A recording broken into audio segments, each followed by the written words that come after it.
Morning, doctor. Oh, good morning. Sorry. Yeah, I would need to find out something here. Yeah. Good Okay, morning, take your time, everyone. doctor. Assalamualaikum. Morning, doctor. Yeah, good morning.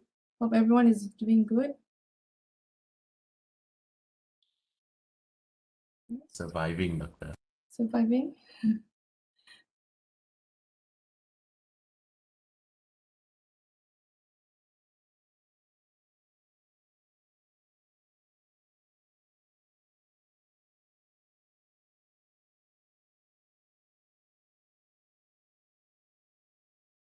Okay.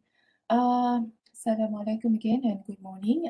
So today we are going to resume our lecture.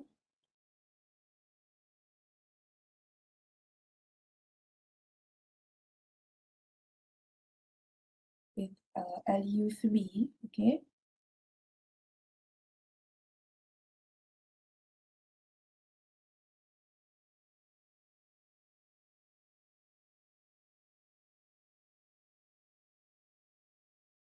Okay.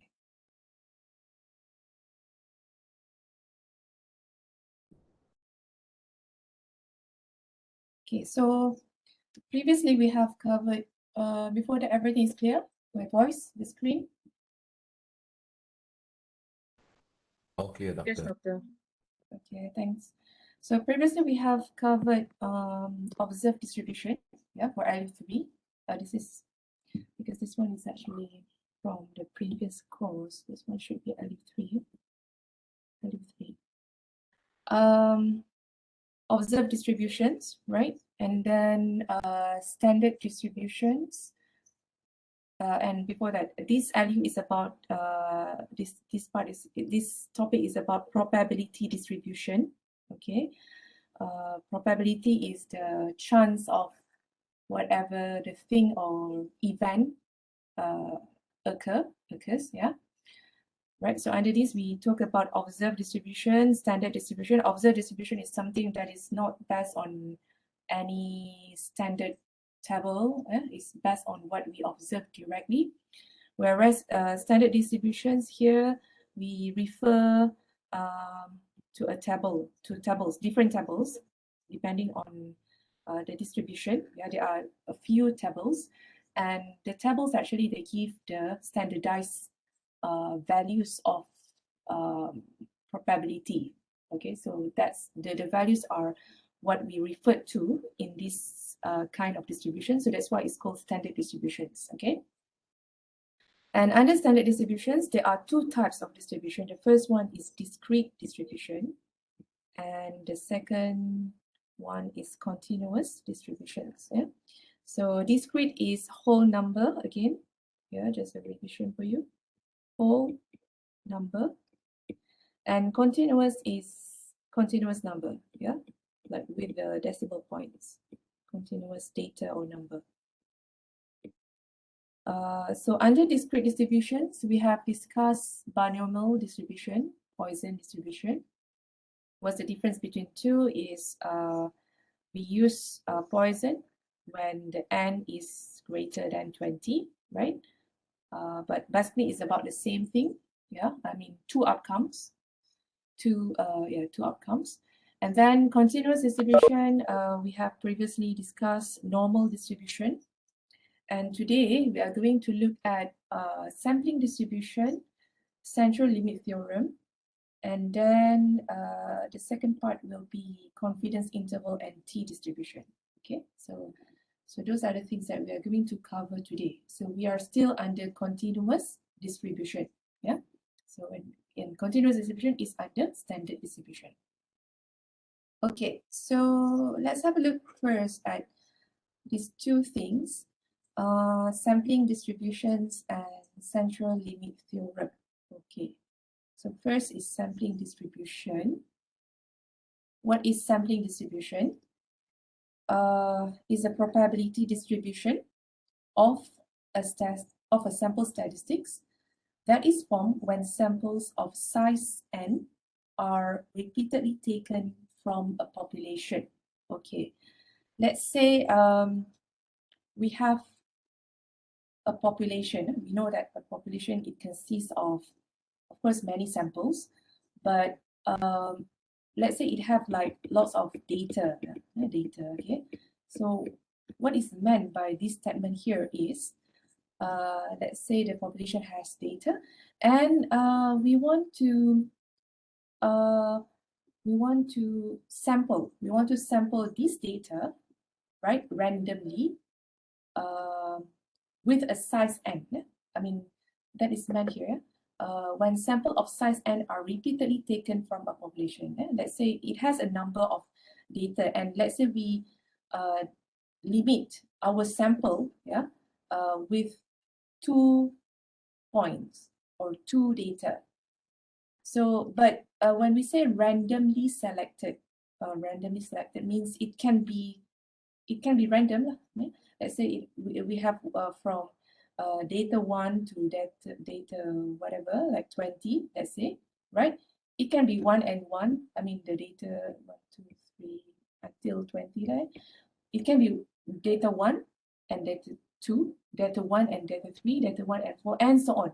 Yeah? So that is the possible combination, because when we say random, it can be in that way. Okay, so let's say the sample that we take, one sampling, we take 1 and 2. Okay, that's one sample. Another sample, we take another data or another points randomly, maybe 3 and 4, something like that. Yeah, so another data. So those are the samples that will be created over here. This is what is meant by when we say sample over here. Okay, and it is called sampling distribution because this one is, we are talking about probability. Okay, probability means like the chance of sample 1, how much it how much is the chance when we talk about, you know, it has to be normalized with the total population. Okay, so last time I asked you guys to find the probability of those who join the quiz. But this is just, I mean, this is what you guys, everyone have to know, right? When we say probability, yeah, probability of the word dreams, right? Last time, dreams. Okay, I gave you the total number of the words, right? Which is, I think, how much? Huh? I don't know, 312, is it? Okay, let's say 312. But the word dreams occur 12 times, isn't it? So the probability of the word dreams to occur in that song, since it is 12 and the total words are 312, so it should be 12 over 3, I think it should 312. It will be 3.3%, or if you put it in the decimal point, it should be 0.033, isn't it? 1, 2, yeah. So yeah, two formats is possible. It's either percentage or decimal points. But to say that here, the probability is the number of occurrence of the thing divided by the total size. Yeah. So later we have a look at how we gonna analyze the probability of the sample over here. But at this point, what you have to know here is that the sampling distribution is the distribution of, or is the data that covers samples, whereby the samples are drawn from a population randomly. Okay, like how I explained just now. Okay. So let's say now you understand that when we say sampling distribution, it consists of a population that have a number of samples, whereby the content of the sample, they are randomly selected from the pool of data of the population. Okay, so let's say here we have sample 1, sample 2, sample 3, sample 4, sample 5, and so on. Yeah? So each of the sample, let's say it has 3 data, so it should be represented by the mean of that particular sample. Okay, so let's say it's sample 1 here, we put x1. Sample 2, we put x2. Yeah, so here we can see that we have this term, sample means, sample means. So you can see the term over here, X bar, which represent the mean of the sample of that particular sample, the mean of the sample, the mean of that particular sample. Yeah. Okay. So sampling distribution consists of the values of the sample means. Okay, sample means. Okay. So then we have a look at properties of sampling distribution. Okay. The mean of sample mean. Okay, just now we have many means, right? Many samples, and each sample has its own mean, right? So now the mean, or I mean, if I put other words, if it's too confusing for you, the average of the sample mean. If we have a look back at this point, x, let's say we have here x until x6, yeah, the mean. So means that let's say this is the whole thing here is one population, yeah, population.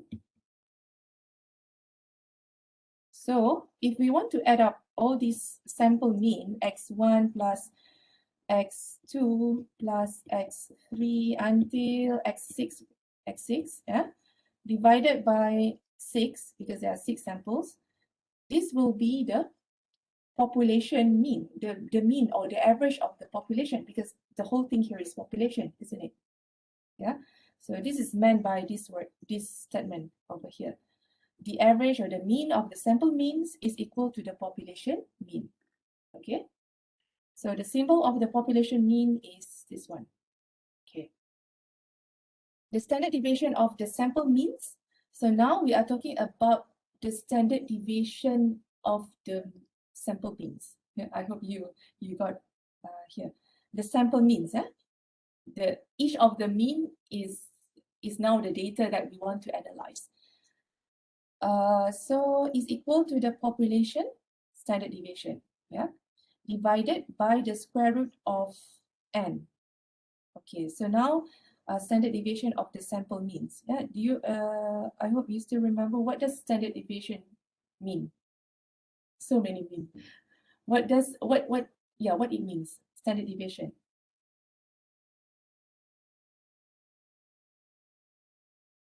Deviation. What is deviation?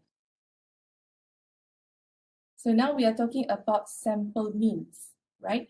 So means, let's say this is all the sample means, x1 bar, x2 bar, and this, the whole thing here is population, yeah, population. So what the standard deviation means, the difference, yes, the difference, how, let's say now we talk about the population here, right? We know that there is a value of population mean.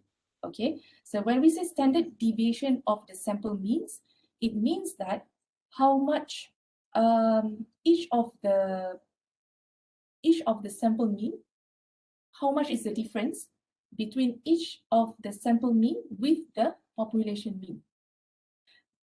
Okay, so yeah, in this case that is meant by that. But if let's say we're talking about normal sample, okay, we got the mean over here, the average. And each of these are the point. The standard deviation of the sample, it means how much the difference of each of the point in that particular sample with the average. Okay. So the formula is given here. Yeah, the standard deviation of the sample means is equal to the population standard deviation, yeah, which is this, divided by the square root of n. N is the size of the population. Yeah. Standard deviation of the sampling distribution of the sample mean is called a standard error of the mean. Okay. Standard error is another term for this particular. Okay. Right. Okay.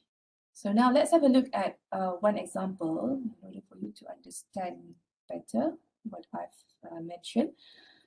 Okay, the population values 5, 10, 15, and 20 are written on slips of paper and put in a hat. 2 slips are randomly selected with replacement. Okay, So the question asks, find the mean, standard deviation, and variance of the population cases. So now let's understand first the situation over here.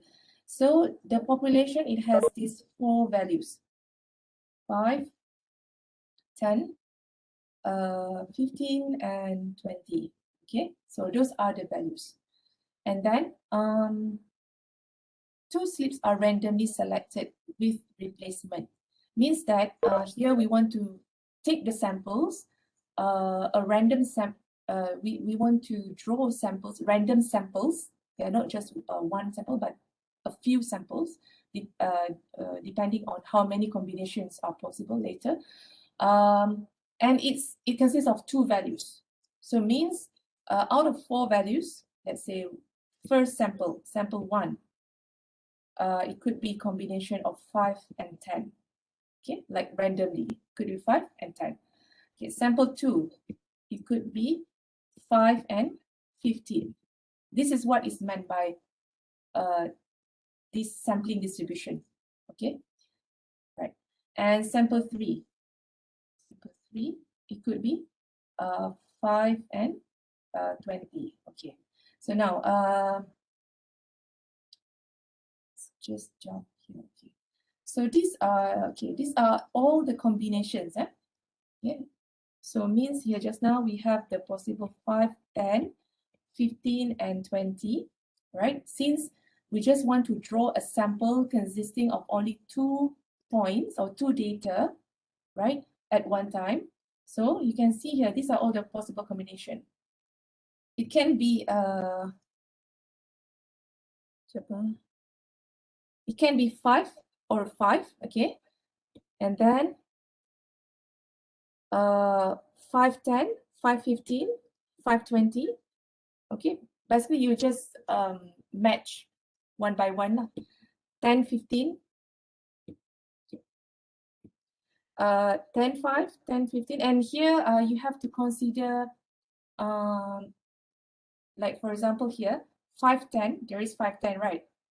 10, 5, you also have to consider that because now we are talking about when we say we take randomly, so means you know, it matters the order, yeah.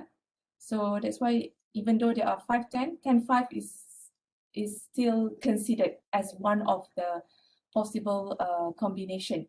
Okay, now this is 10, 5, 10, 10, 10, 15, 10, 20, right? That's why there are, even though you see that this is 5 is only 1, but when we say we take samples randomly means that it can be, the chance is equal back, you know. I hope you understand what I mean. Yeah. So if you take randomly 1, okay, 5, that's one thing. And then you take it another one randomly, maybe it's again 5. Okay, so that's why there is 5, 5 over here. Okay, and 10, 10, 15, 15, 20, 20, because it's about random selection. Okay, so these are all the possible combinations of samples that consist of these 4 values. Okay, so how to know that? You just have to match one by one. Okay, so the more the number of the more the data of the population, the higher the number of the samples that can be drawn. Okay, now so each of these sample, if you see here, each of these is a sample, and how we're going to find the mean of the sample is by calculating the mean, like 5 plus 5 divided by 2 is 5. 5 plus 10 divided by 2 is 7.5. Okay, so you have to find the sample mean. Yeah? So this is what is meant by sample mean, and the symbol is X bar. Okay, right. So now we need to find what is the probability distribution. Okay, now just now is the question. So find the mean, standard deviation, and variance of the population. Okay, so this one is Nila, mean is just normal calculation. This standard deviation is you have to use the formula of, later we go back there. And now I want to focus on the sampling distribution first. Okay, so this is about all the possible samples and also the sample mean. Okay, now we talk about the probability distribution. Okay, this is the same table. This is the same table as the previous slide. Okay, if you see, it's the same. I just copy it back here. But when we talk about probability distribution, we have to find what is the probability of each of the sample mean. Okay, so now this is the one that we determined previously, right? Okay, so now we focus on the sample mean. That will be our data. Yeah, so here.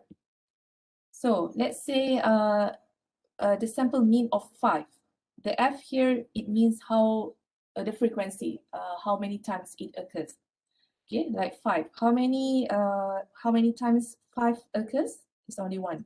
Okay, 7.5. I think there are 1, 2. Yeah, 2. So that's why it's 2. Okay, 10. 1, 2, 3. Isn't it? So you put in 3. So the frequency is like how many times it occurs. Now, we need to find what is the probability. So the total over here is, you have to find the total first, the total F. 1 plus 2, 3, 3, 3, 6, 6, 4, 10, 10, 3, 13, 13, 2, 15, 16, isn't it? Right? Okay, so the probability here for 5 is 1 over 16, right? You got 0.0625. Okay, 16, 1 over 16. Okay, yeah, 0.0625. So that's how you find the probability of every sample mean. Yeah, this is again sample mean. Okay, 2 over 16 is 0.125. 3 over 16 is this, and so on. And if you sum up all this stuff, it should be equal to 1. Yeah, because total probability is always 1 or 100%. Okay. And then I want to comment on how you answer some of those who joined the quiz, the apa ni, the song tu kan. So you answer 12 over berapa tadi tu, 312, is it? This one also can, tapi dia tak berapa favorable lah. So normally the probability is expressed in decimal point. Okay, in decimal point, so you have to convert it into 0.03. Yeah, or 3.1. Tak ingat lah. But the way how you answer it, it should be in decimal points or in percentage. Okay, 2 ways how you express the probability. Don't put it like this 1 over 16. Of course, that's the workout. But you have to express the final answer in the decimal point. Okay. If you put like 32 over 50, yes, it gives the meaning to the same value of the probability, the decimal point, tapi dia tak favorable lah. The answer, the form of the answer is not that really, it should be decimal point or percentage. Okay. So that's why you see here, the probability is expressed in the decimal points. So that's how you find the probability of the sample mean. Okay. So any questions so far?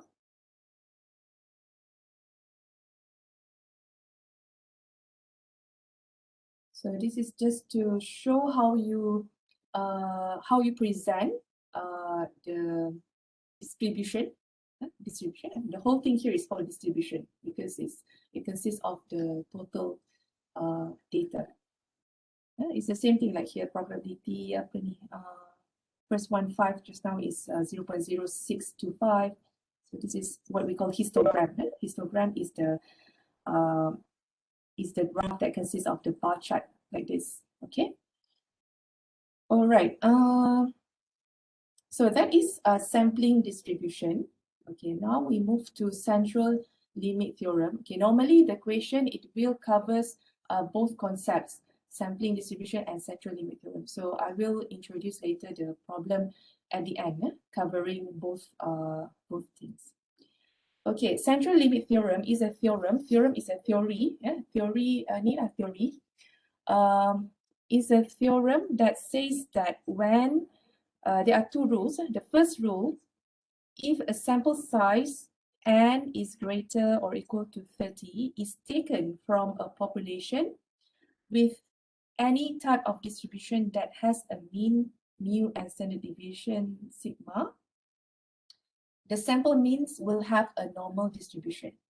Okay, so means that any sample with a size of more than 30 here, yeah, although we do not know actually how the distribution looks like, but the assumption or the assumption will be that the distribution will be normal. Okay, the distribution is something to do with the overview of the whole data.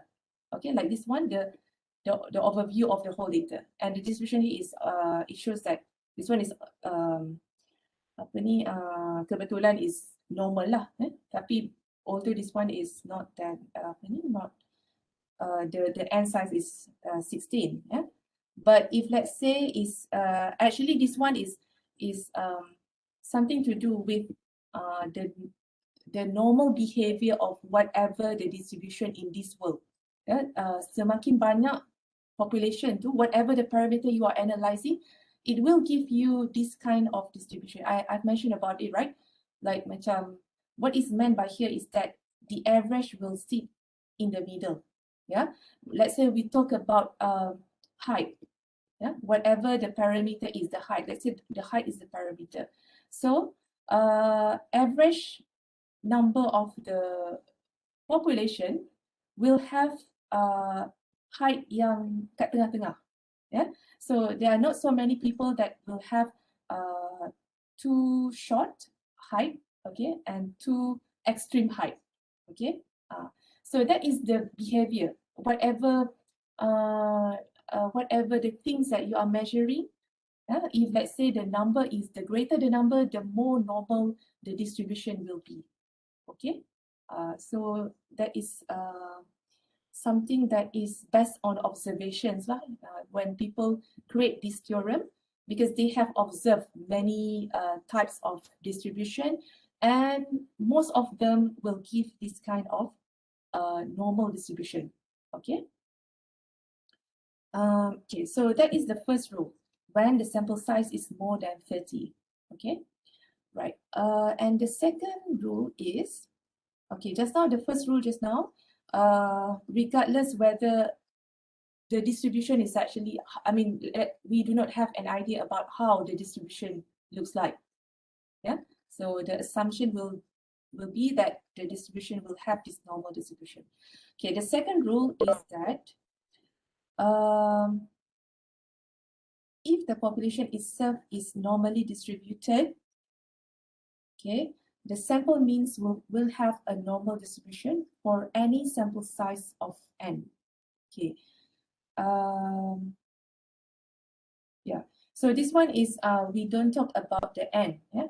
Now if let's say we found out that the population, yeah, the distribution looks like normal. Yeah. So obviously the sample distribution will have a normal distribution. Okay, so that's the second rule. So these two rules are covered under this, what we call central limit theorem. Okay.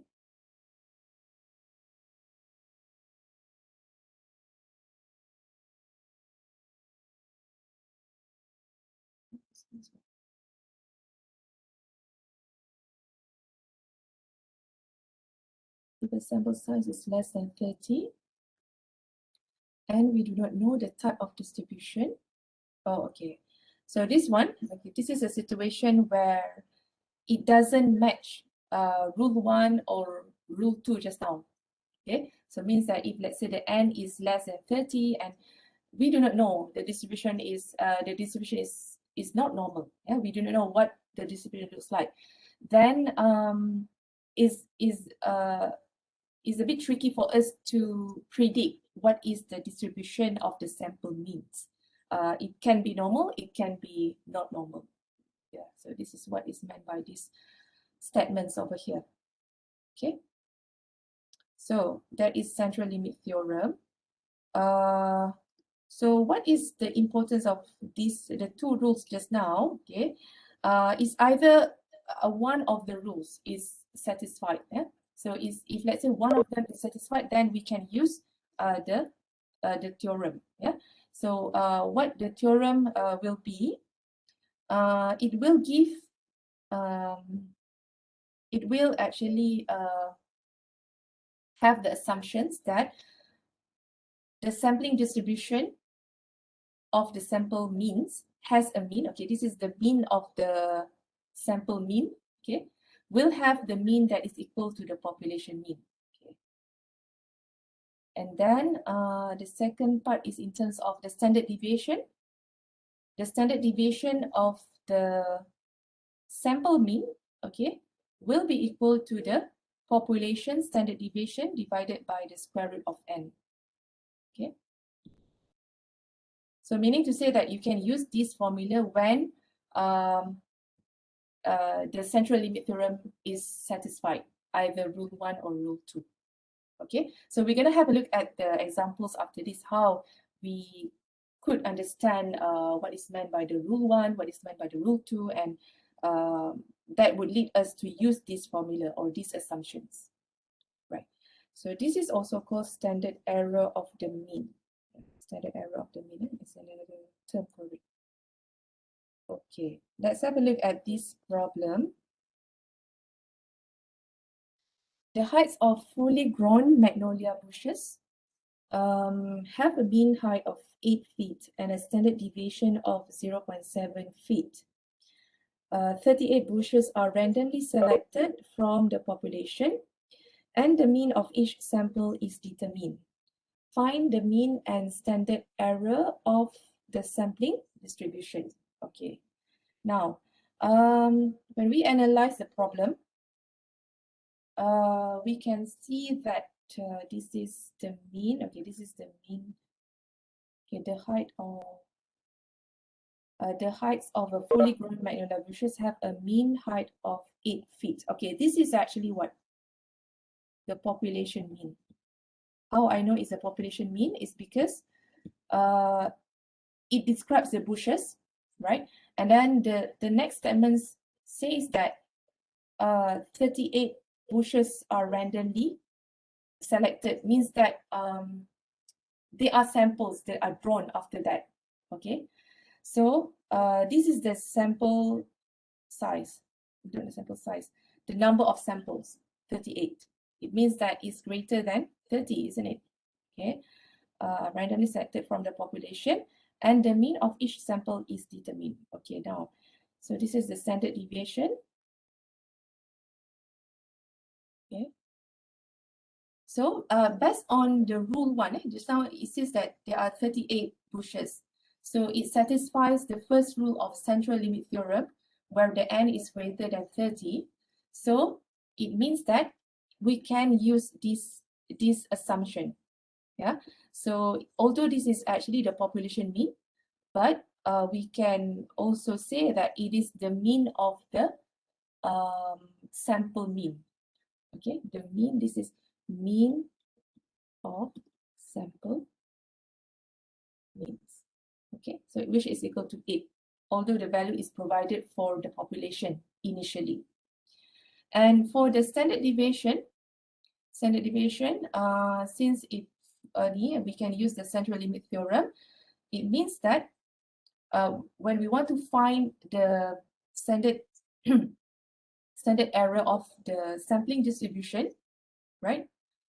A standard error of the mean of the sampling distribution. So we can use this formula. Yeah?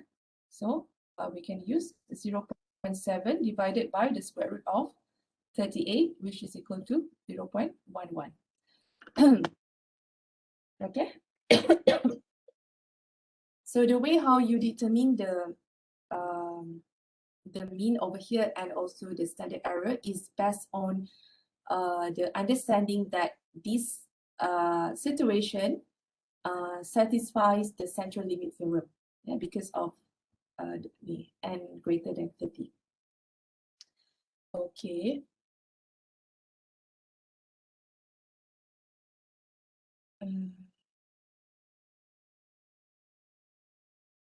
excuse me.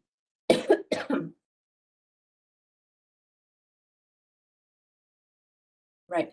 Now the next thing. So since the sample size is greater than 30, now we can approximate the sampling distribution by the normal distribution. Okay. So that will lead us to the standard. Remember, this is under standard distribution. Wait, hold on, I have a flow chart. I cannot drink, so I'm fasting. Okay, remember this is under standard distribution. So it means that when it can be approximated by normal distribution, we can also use the Z distribution. Okay, so normally in this question, there will be additional questions. It's not just asking about the mean and also the standard error, but they will ask what is the probability of whatever. So let's say here, what's the question? Yeah, let's say here, the next question, find the probability that the mean height of the 38 bushes is less than 7.8 feet. Okay, so how we want to find the probability is by finding the area under the curve. And how we're going to find the area under the curve, so we have to refer to the Z distribution table because this is under normal distribution and this is under standard distribution. Okay, so that is the importance of the central limit theorem tadi. Okay, so it will lead to us using the Z distribution in order to find whatever the probability, the related probability. Okay, so let's say this is the question, the next question after the first question just now. Find the probability that the mean height of the 38 bushes is less than 7.8 feet. Okay, now we know that the mean is 8. The standard deviation of the sampling distribution is 0.11 based on our computation just now, right? And but yet this is not Z distribution, isn't it? This is just a normal distribution. So means that if we want to use the Z distribution, we have to convert the value of X to Z first. Okay, but now we need to know what area that we are looking for. Okay, so find the prop that the mean height of 38 bushes is less than 7.8 feet. So 7.8 is somewhere here. So means that this is the area that you are looking for. Okay, the area, the probability. Okay, so how you want to find the area? By using the Z table. Okay, so you have to use the Z table, but before you use the Z table, you have to convert the X. Here is the X, whatever the value before you convert to X, before you convert to Z is X. So you have to use this formula, the same formula that I introduced last week. Yeah. So now let's say the value of 7.8 is the one, is X. And then the mu X is 8. Yeah, and then the standard deviation is 0.11. So you got the value of Z as minus 1.82. Okay, so now on the Z table, on the Z table, the value that you are looking for is here, minus 1.82. This is the area, yeah? This is Z distribution. Okay, so if you want to refer to the table, we know that it is symmetric and we only have the positive sides, right? The area. So it is actually equal to this side, isn't it? 1.82. So if we refer back to the table, the Z table,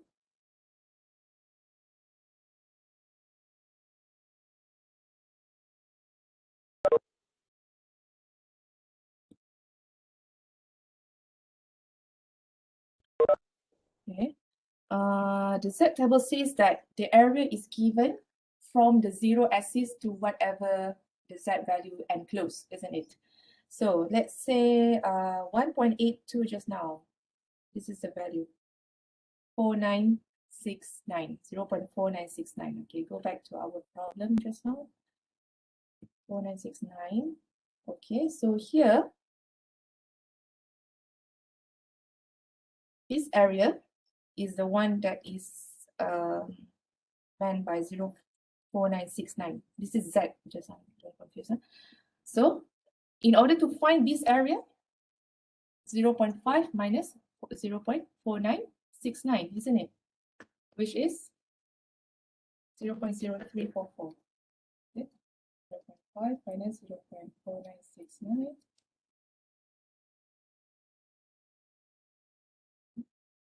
Betul ke? Why this one is 0.02? 1.82, wait, hold on. Oh, sorry, I forgot. It should be 1.82 here. 0.4656.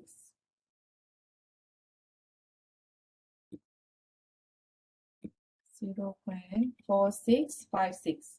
Okay, this area. So in order to find the area on the tile over here, 0.5 minus that one again. 656, that's 0.0344, this area. Good, you all. Good. Okay, so that area is actually the same as this, yeah, because you want to find this area, yeah. So you make it neater. So this is the one, yeah. Okay, understand? So means that, okay, if I want to repeat, this is the original situation, right? But this is not yet in Z. Before you use the Z table, you have to convert. This one is actually X, the values. So you have to convert the X to Z, okay, in order for you to use the Z table. Otherwise, you cannot determine the area. Yeah. And then when you convert it to Z, okay, the values that you are looking for here is this area, so 7.8, yeah. And then 7.8, when you convert to Z, you got minus 1.82, the Z value, right? And on the Z table, you have to sketch where is that minus 1.82. So it is here, isn't it? But we know that the Z table is symmetric, yeah. Although the table doesn't give the values on the left side, we can find the area of the tile on the left by finding the area of the tile on the right, isn't it? So, but the way how you read the Z table, you cannot, the area is given from 0 axis to this one. Yeah? So it means that you have to find this area first, okay, and it's 0.4656. And we know that the area, the total area of each side is 0.5. So the area of the tile area here is obtained by subtracting the area of this one, okay? So that's how you got the area of 0.0344. So that will be equal to the left tile area, isn't it? So that is the area that you are looking for, or the probability. Yeah, the area under the curve is the probability. Okay, so that's how you get the probability. Yeah? Without transforming it to Z, you cannot get the probability or the area under the curve. Yeah. So if we want to write, I mean, what it means by that, the probability of that the mean height of the 38 bushes is less than 7.8 feet is this one. Okay. So that is the importance of first, just now is the central limit theorem, because it will lead you to the calculation, to the whatever the standard deviation and the mean value, and from there you can move to, you know, to the normal and the Z distribution, and you can determine the probability using the Z distribution. Okay. So basically, the question will be in that way. They will give you a situation, right? And you have to see whether it satisfies or not the central limit theorem. And at the end, you have to find, you'll be asked the probability, okay? Right, let's have a look at another question. The average on a statistic test was 78 with a standard deviation of 8. If the test scores are normally distributed, find the probability that the mean score of 25 randomly selected students is between 75 and 79. Okay, that is the original question. Okay, so the rest here solution. Okay, so this one, it says that the mean score of 25 randomly selected students. So this is less than 30, but it says that if the test scores are normally distributed, this falls under the second rule. Yeah, the second rule. So if you want to revise back the second rule, the second rule says that if the population itself is normally distributed. Okay, so it's mentioned just now that it is normally distributed, even though the n is less than 30. So in that case, we can assume that the distribution of the sample means is normal. Okay, so based on the second rule, that's why we can proceed this question with the central limit theorem. Yeah, the assumptions under the central limit theorem. Okay, so based on that, this is the population, means this is, yeah, this is the average of the sample mean. It will be equal to the mean of the population, because this is actually the mean of the population. Yeah, and then the standard deviation is 8. Then you can use that to find the standard deviation of the sample mean. Now we are talking about here is sample mean. Okay, so these are the two values that you are looking, that you have to solve first. Yeah, because you will use these two values in the calculation after that, right? Okay, so that is the first thing. Okay, the question is, find the probability that the mean score of 25 randomly selected students is between 75 and 79. Okay, so now if you want to sketch, you have to sketch like in order for you to visualize the situation. Okay, so now this is the distribution. The mean just now is 78. Yeah, so that's why it sits in the middle. And you have to find what is the probability when the score is between 75 and 79. So the shaded area here is the area that you have to solve, or the probability that you have to solve. Okay, so the same rules. How you want to find the probability, how you want to find the area under the curve? By using the Z table. Yeah, but first you have to transform these two values, 79, yeah, into Z values, right? Z values by using this formula. Okay, so you will get the Z value of minus 1.88 and 0.63. Okay, so if you want to sketch on the Z table, right? So this is 0.63, and this will be minus 1.88. This is Z. Okay? So the area will be here. Right? Okay, so how to solve the area is based on your understanding of how to solve the Z, the area under the curve. Yeah? First, you have to find this because it's not the same, the number over here. You have to find it separately. First, you have to find this area first, which is straightforward, isn't it? So 0.63, go to the Z table. 0.63 is 0.2357, right? 2357. So this area is 0.2357, and then the next one is minus 1.8. But this one, if you want to put it on the right side, it will be equal to the area from 0 to 1.88, isn't it? So you go to the normal table, 1.88 is this one, 4699. Okay, so this one is actually 0.4699. Okay, so you add up the two area. Don't follow this one, it's a bit confusing. This one.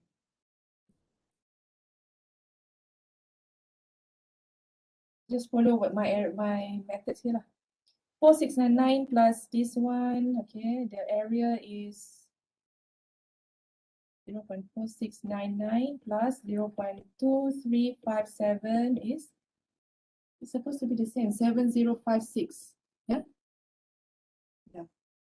0.7056. Okay. But if you understand, this one is not that really hard. The rest is just logic now, how you want to find the area, regardless of whether the area is on the tail, on the knee. As long as you understand the rule of thumb of the Z distribution, then it's easy actually. Okay, so that is the probability to say that what it means. Let's say here 0.7056, or if you convert it into percentage, is 70.56%. It means that 70.56% of the 25 students will have a mean score between 75 and 79. So when you give back, when you give the final answer, you have to understand what it means actually, and that's why you don't mention Z anymore, because Z is just, the values of Z is just for you to determine the area under the curve. So it doesn't make sense if you want to say that the probability of Z between minus 1.88 and 0.63 is, yeah, I mean the Z value is actually, it doesn't give any meaning in the real situation. Okay, so the conclusion is very important. I mean, because that will give the final message. In anything, if let's say you want to do research, we cannot say X and Y. I mean, that's why I said if you want to make conclusion, you have to refer back to the question. Yeah. So don't say sample 1 or sample 2. You have to refer back. What sample 1 is, what sample 2 is, for example. Like this one here. So this is what you meant. This percentage, this is probability, or yeah, probability. So that's what it means. 70.56 will get between 75 and 79, the score. Okay, any questions so far? This one is just, yeah, I leave it to you to understand. I mean, it's the same thing, but it's different situation. Okay, any question on sampling distribution and central limit theorem?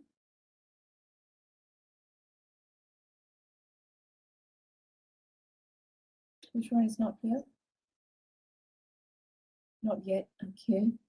I suppose it's clear if you don't have any question. Okay. So the rest here, you go through by yourself. Yeah? It's the same thing. Otherwise, I would repeat the same action. I mean, it's the same way, the same steps. Okay. Right. So basically, in this first lecture, we have covered what is sampling distribution, what is central limit theorem. Okay. So let's have a break of 10 minutes before we proceed with the second part. The second part will have T distribution and confidence interval. I have to deliver 2 lectures each time because this topic is quite long. I'm afraid that we can't finish it before the end of the semester. Because originally this that's why you see this is the old number, the old code actually. Before this, your seniors, they have to take statistics 1 and statistics 2. But this time around, starting from your batch, we have to merge these two courses into one course, biostatistics. So that's why we are covering like quite a massive amount of topics because it's actually for two courses. Okay. Right. Okay, let's have a 10 minutes break and then we resume at around 12:10. 12:10. Yeah. You can have your coffee maybe.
Okay, so we resume our lecture.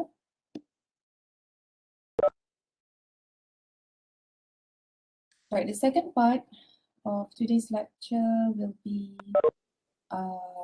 T distribution and confidence interval. Okay, we are still under continuous distribution.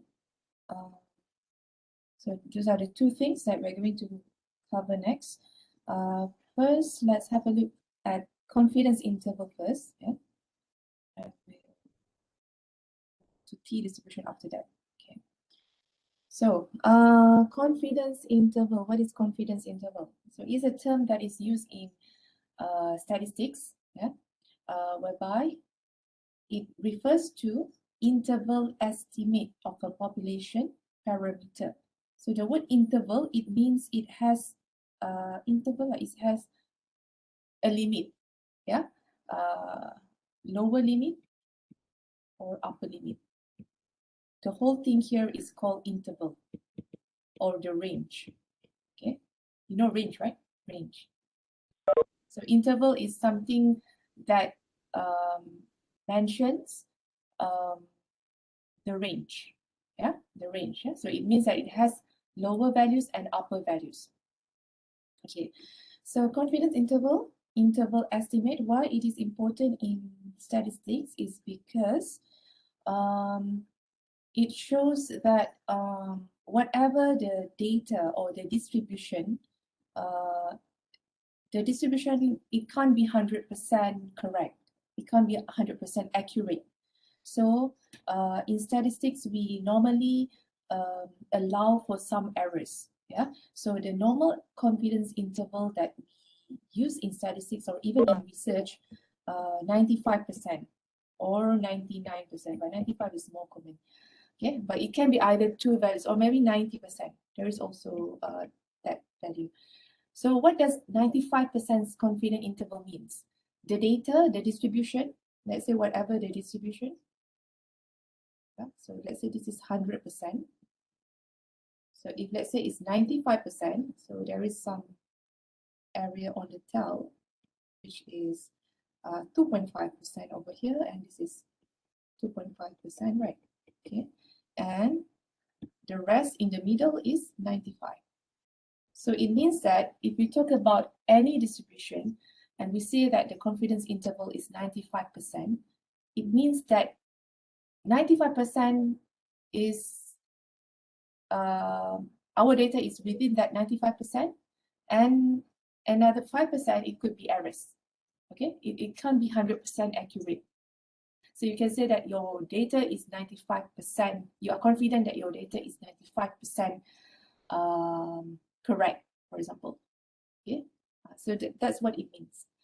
So confidence interval is something here. I mean, like this is, let's say, x1, x2. So if let's say this is about normal distribution, right, in anything, so we need to know actually what is this x1 and what is this x2 in order for us to know what's the interval. Yeah, so when we talk about interval, it's a range, yeah? Lower and between lower and upper values. Okay, a pair of limits or bounds to indicate the range. Yep, so I've explained about it. That's confidence interval. Yeah? Again, the same thing, the true population parameter, yeah, the accuracy or the correctness of the data. So other values, 90%, 99%, 90%, 95%, 99%. So those are the common values chosen by the statisticians. Why they choose those values is because of based on their observations. Yeah? Okay. Again, the same thing. The range positive within which your sample statistic is estimated to approach the true population parameter. Yeah, the same thing. Confidence level, okay, that one is just now is confidence interval. Confidence level, it refers to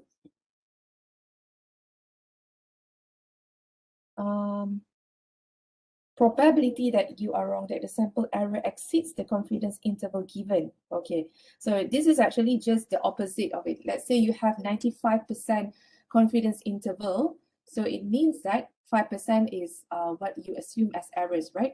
So that is normally referred to as the level, the confidence level. Okay, so it's the opposite of the confidence interval that you have chosen.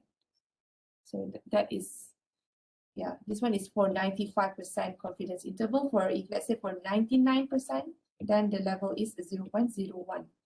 Okay. Right. So why do we need confidence interval? Is because I mentioned, yeah, it's nothing perfect in our estimation, in our measurement, right?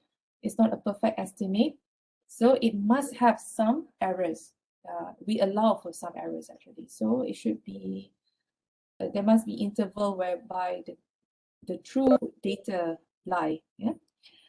For the estimate of mean to be a value, one must have some idea how precise it is. That is, how close to mean it is the estimate likely to be. Okay.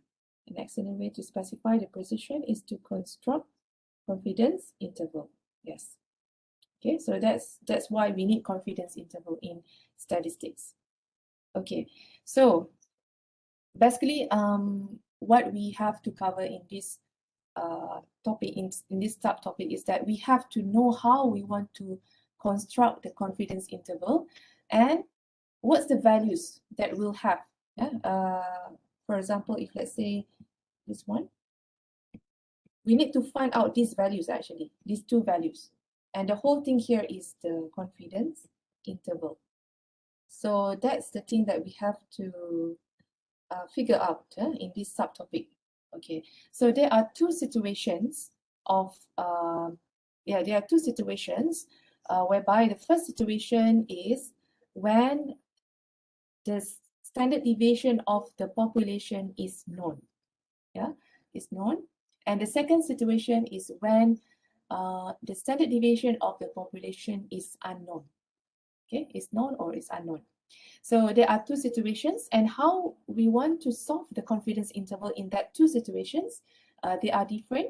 There are different steps. Okay, so first let's have a look at when the standard deviation of the population is known. Yeah, so basically when the standard deviation of the population is known, we use Z table. Yeah, we use Z table or Z distribution. Okay. So again, I've mentioned just now, you should solve this one actually, right? But the way how you write it, okay. So this one is the sample mean, and this is the thing that you have to solve actually. Yeah. So how to solve it? Let's have a look. Okay, the whole thing here is called lower limit. Yeah, and the whole thing on the right is called upper limit.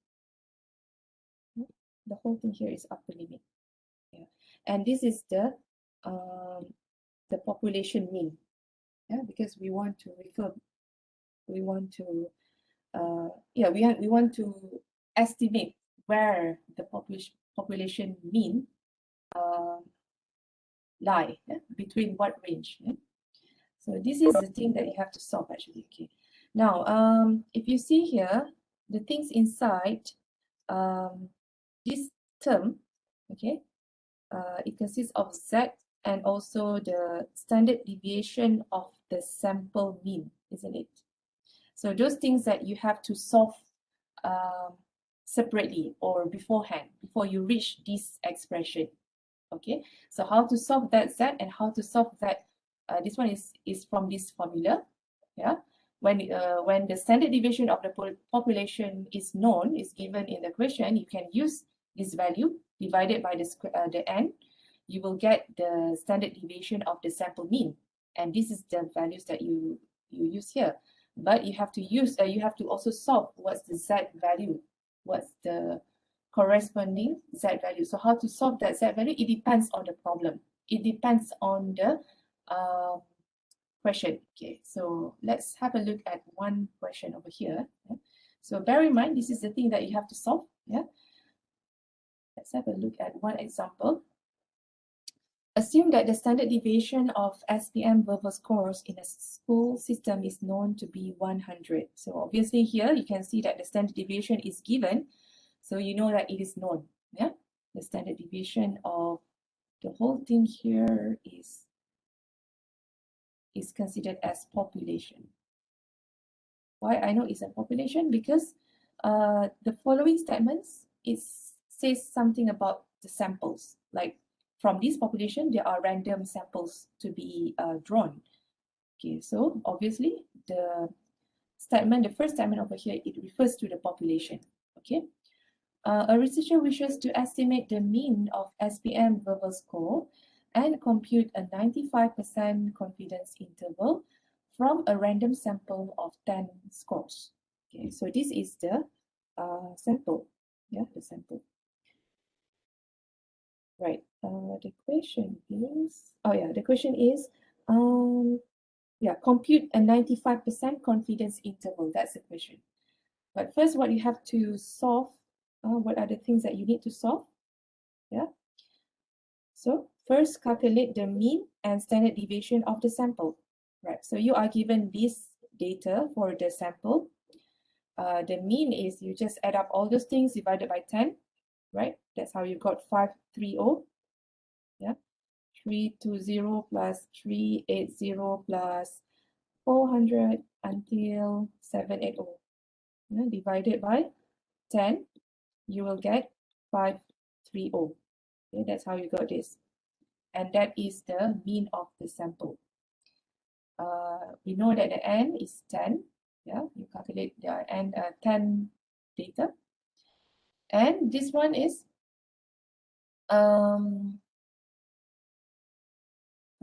you find the standard deviation by using this formula.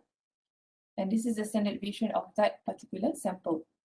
Okay, so the next thing is that's the first thing that you have to solve. Okay, the second thing is you have to compute the 95% confidence interval. But before you compute the confidence interval, you need to find what is the Z value.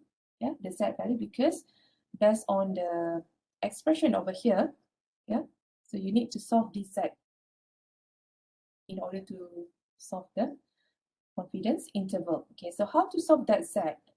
So it's given that it's 95%, 95%. So means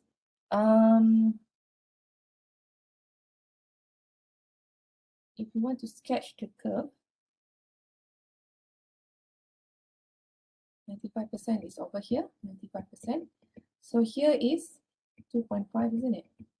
Here is 2.5. Okay. So in the Z table, this is the area that on the tell area, right? And you have to find actually what is the Z value that corresponds to that tell area. Okay. So if you transform it into the Z table, so just now this one is 0.025. And the area from 0 to this Z value is 0.475, because 0.5 minus 0.025 equal to 0.475. So what is this Z value? So you have to go to the Z table. So go to the Z table. 0.475. So you have to find the Z table, means that you have the area, you have to find the Z value. You have to refer from the inside to the outside. Yeah. So here 475 is here, isn't it? Okay. So the Z value is 1.96. 1.96. Okay. So that's the Z value that you want to refer. 1.96. So here this is 1.96. Okay. So that's the Z value. Okay. Now we proceed with the confidence interval formula. Okay. Now we know that we have calculated the standard deviation of the sample mean, right, which is 31.62. And now we know that the Z is 1.96 and the mean of the sample is 530.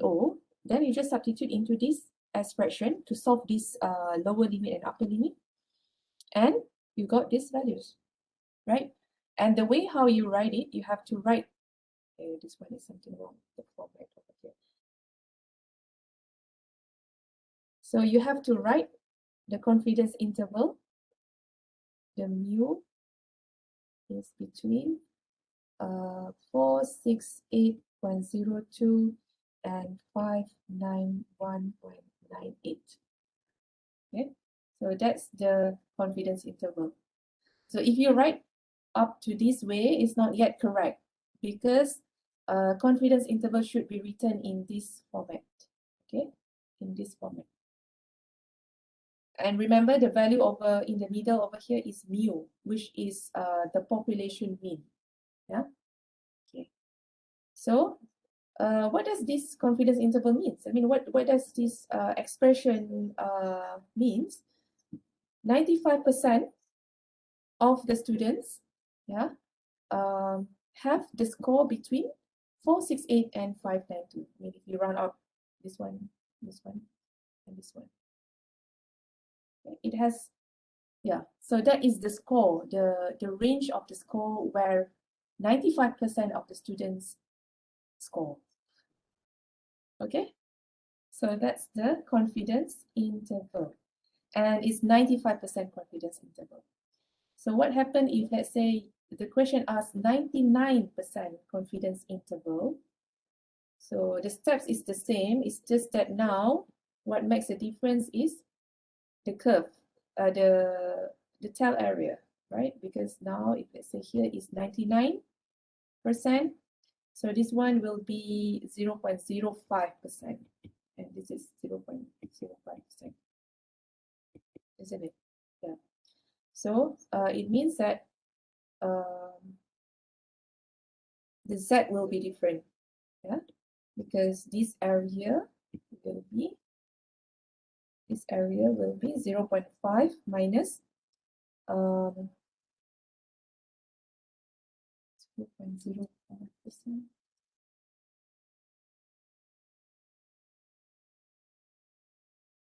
This is 0.0005.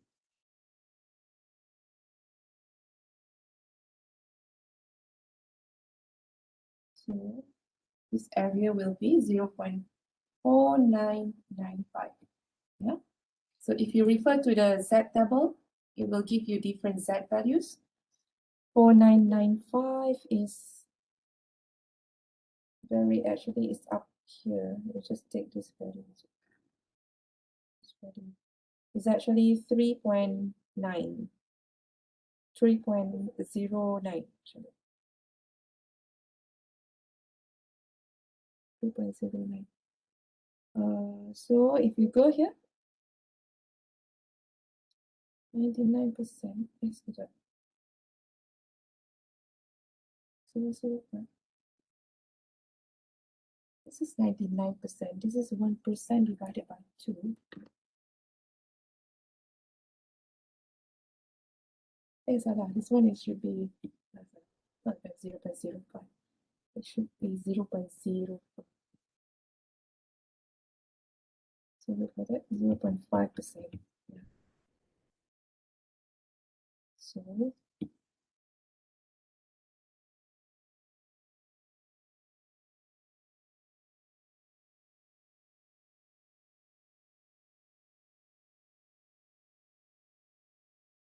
here should be 0.495. Any question? Do you understand what I'm doing now? Okay, so if you refer to the Z, what is this? What is the Z value here? Yeah.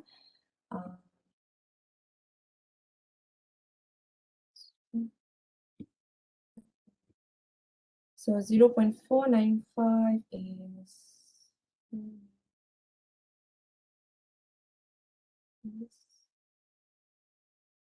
somewhere here, but you take this values. This one. Yeah. So if you see here, 49, if you can see the table, 0.4 is actually between these two. Yeah, but normally we would take the values after, because if you run out, it will go to the next values. So it's 2.58. We would take 2.58. Yeah? It's actually 2.575, but 575 is 2.58 lah. Okay, so that's why you take the value, this one. So 2.58, okay, then we go back here. Yeah, that's how we got this value. Okay, so that will give you different Z value, and then you substitute into the expression of the lower limit and upper limit. That will give you different values of this one. Yeah. Okay. Previously is 468 and 591, and if you use 99%, it's the mu is between 591.98 and 611.46. Okay, right. Yeah, so that is confidence interval when the population, when the standard deviation of the population is known. Okay, so just to summarize the steps, first you have to calculate the sample mean, the standard deviation of the sample mean, yeah, and then find the Z based on whatever the question asks. If let's say it asks 95%, then you have to find the right Z values. If it is 99%, what's the Z, yeah, the right Z value, and then calculate the lower limit, upper limit, and then you construct, I think this is symbol is not correctly, construct the confidence interval, whereby it will be this value, this value. Okay. So the final answer should be in the form of this one. Okay. So that is the first situation when the standard deviation of the population is known. Okay. Now, the second situation is when the standard deviation of the population is unknown. Okay, unknown. Yeah? Means that it is not provided in the question. So you will know that if it is not provided, you know that it falls under this situation. Okay, so how we want to solve that? How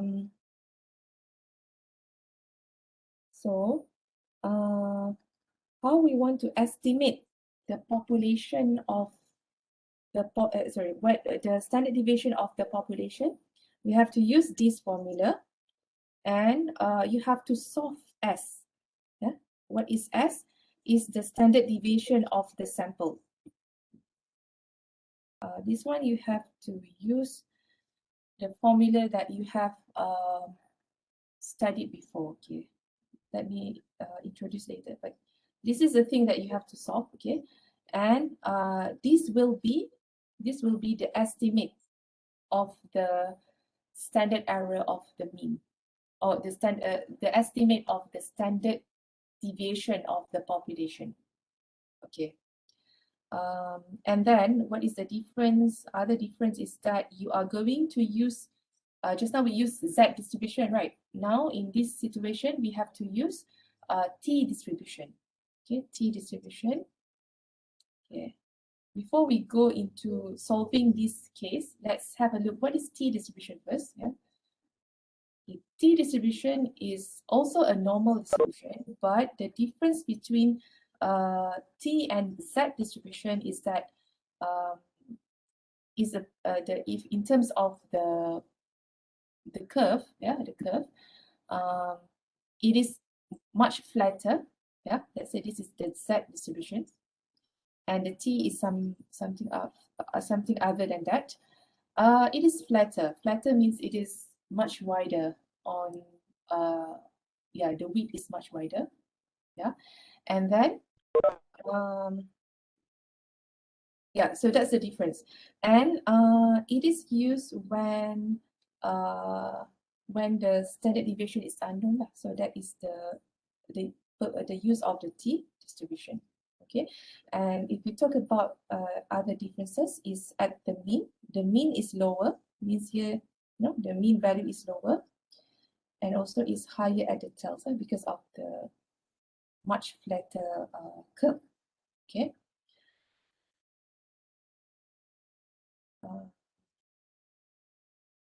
This is some other characteristics. Yeah, it is used when the standard deviation is unknown, when the sample size is more than 30, or when the population is normal or approximately normal.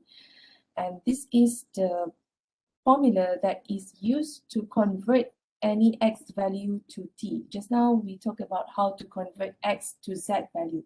So this is the formula for t. The reason is because we need to use the t distribution, the t table. So what does each of the term here means? The x bar is the mean. This one is the mean of the sample. S is the estimate of standard deviation. N is the sample size. Okay. So this one is needed when you use the t table. Okay. You'll understand more if we solve a question maybe. Okay. But I just introduce you first the concepts. So this is the t table. Okay, there is a table that you need to refer in this distribution, which is called t distribution table. And what you need to, the information that you need to have is the degree of freedom, go to n-1, and also this is referring to the upper tile area or alpha. Okay, and the values of inside here is the t values. Okay. Now,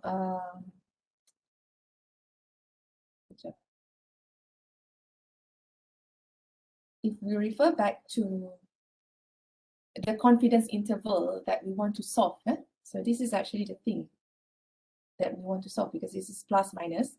Whenever it's minus is the lower limit and plus is the upper limit, but the values over here is actually the same, right? So this is the thing that you need to solve actually. And the whole thing over here,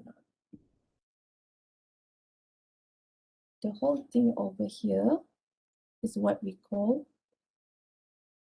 margin of error.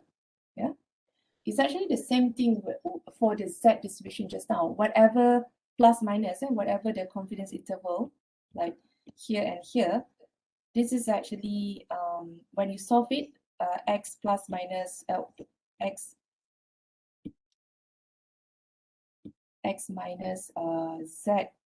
Just now is what standard deviation again.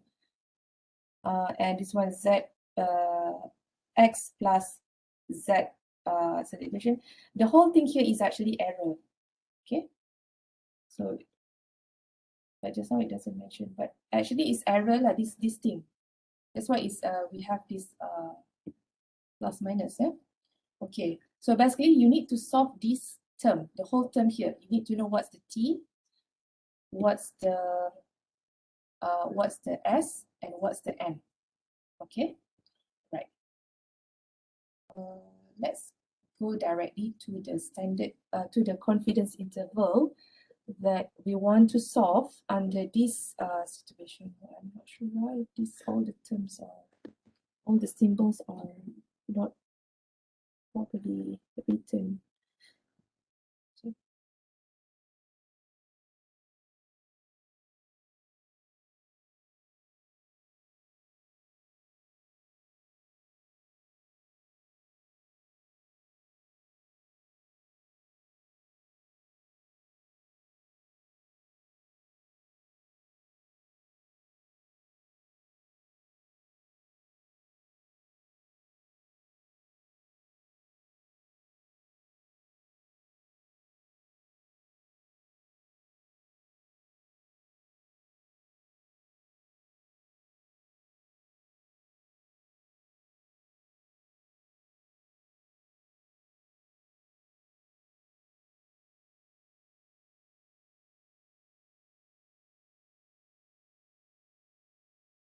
okay, this is much better. The symbols just now are not because it's in different. Okay.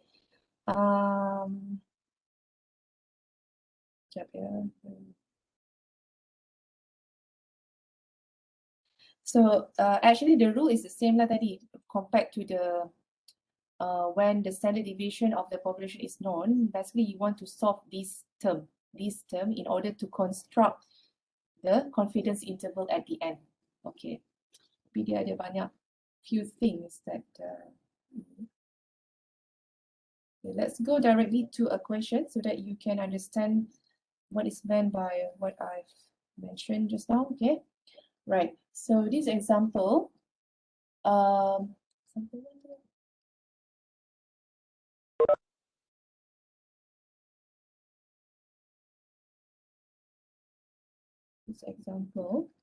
researcher was interested in estimating the mean reading speed of TESOL graduates and computing the 95% confidence interval. A sample of 6 graduates was taken and the reading speeds were 200, 240, 300, 410, 450, and 600. Assuming the samples came from normal distribution, compute the 95% confidence interval. Okay, let's digest the information that we have. 95% confidence interval, okay. A sample of 6 graduates was taken. These are all the data given, but it doesn't mention the standard deviation. So you know that in this case, the standard deviation of the population is unknown, okay? Right, so how you want to proceed with this problem? First, you have to calculate the mean of the sample. So this one is obtained by adding 200 plus 240 plus 300 until 600, okay, divided by 6, right? You got 366.67. Okay, that's how you got this x, the mean. And then now this is a bit tedious because you have to first find what is s. So this is the formula. This is the standard deviation of the sample mean, right? And in order to solve that, you have to solve s first. So this s, you have to use this formula. So this one is variance, and you have later you can find what s. Yeah?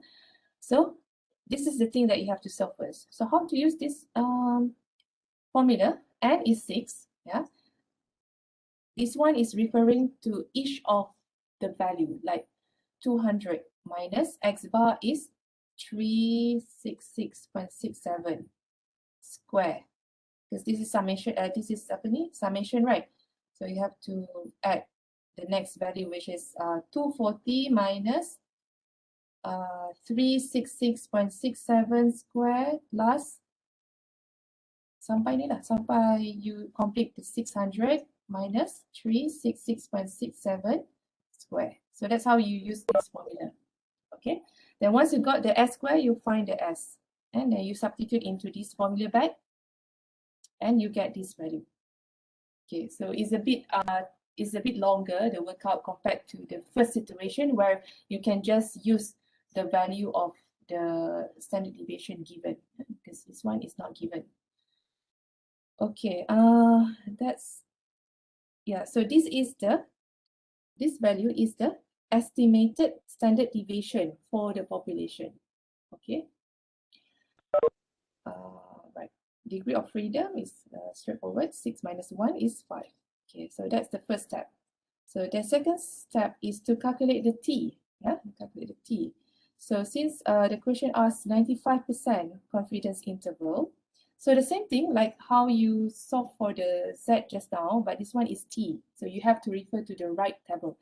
So 95% is here, isn't it?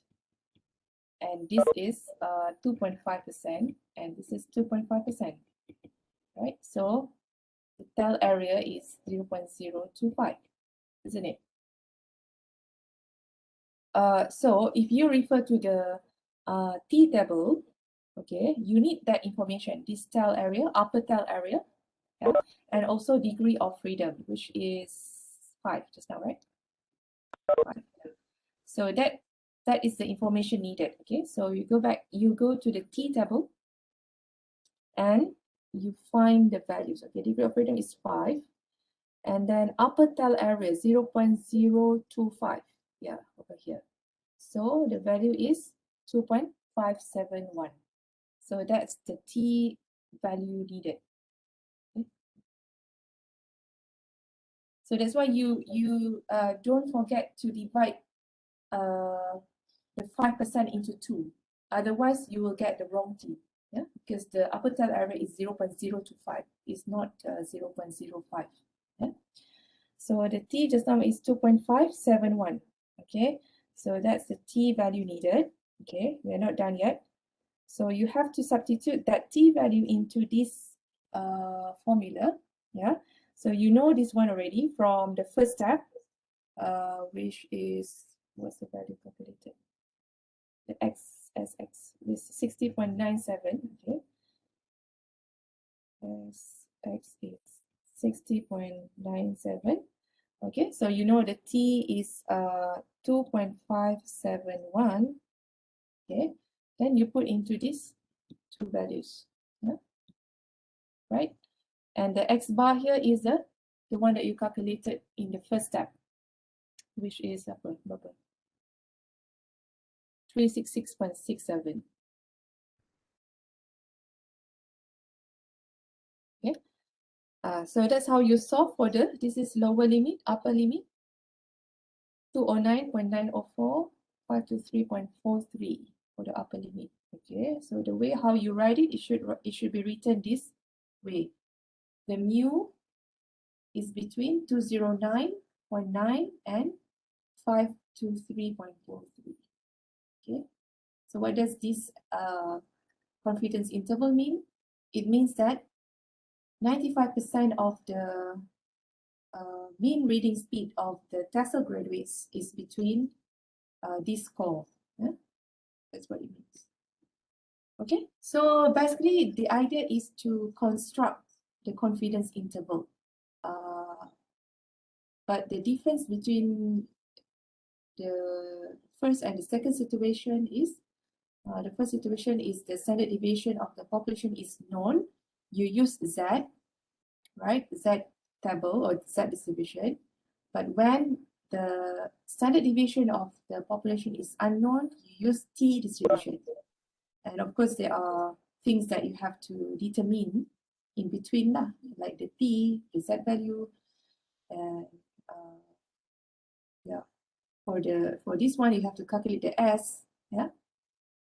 Because S is not given, the standard deviation is not given, so you have to calculate the S. And this is actually the estimate of the standard deviation of the population. Okay, so the summary of the second situation just now, okay, you calculate the X bar, the mean of the sample, and then the S, according to the formula standard deviation. This one is this one, okay, you use this S, and then compute the F, find T from the T table, and then find the lower limit, upper limit, and construct the confidence interval. Okay. Okay, so that's it.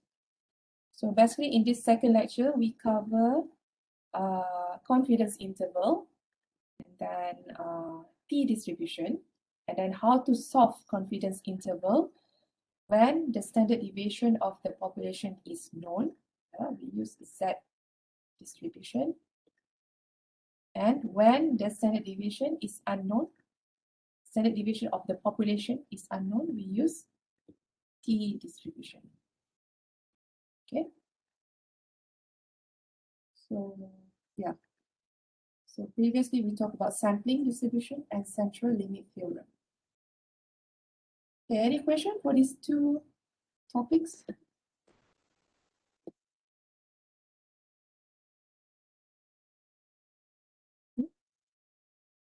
Any question, guys? Do you understand what I'm saying? What I'm so far so good. Ready? Okay. How about others? I've uploaded the notes on eLib. Okay. You can upload. You can download the notes later. Right. Someone needs Yeah, so that's it for today. If you have scanned your attendance, you can leave. Yeah, thank you for your attention, for your attendance. Yeah, stay safe, take care. All right, I'll see you guys in the next lecture next week, inshallah.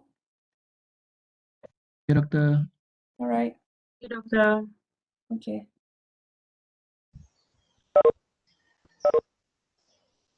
Let's